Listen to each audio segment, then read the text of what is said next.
खालापूर येथे नव्याने स्थापन झालेल्या श्री स्वामी समर्थ मठात गुरुपौर्णिमा साजरी झाली। या निमित्ताने भाविकांची गर्दी जमली होती। गुरुपौर्णिमेनिमित्त मठात स्वामी समर्थ यांच्या नावाचा जप ध्यानधारणा केली गेली। आज सकाळी काकड आरती झाल्यावर स्वामींच्या अभिषेकाला सुरुवात झाली। पूजा, आरती, प्रसाद संपन्न झाला।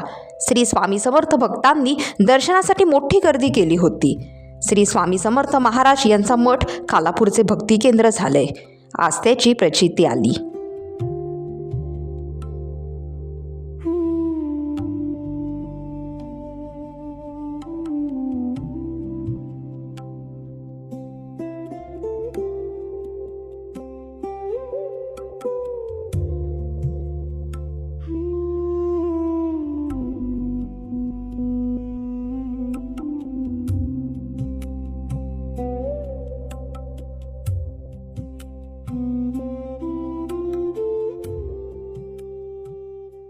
टाइम्स डिजिटलला लाईक करा, शेअर करा, सबस्क्राईब करा आणि बेल आयकॉन दाबायला विसरू नका।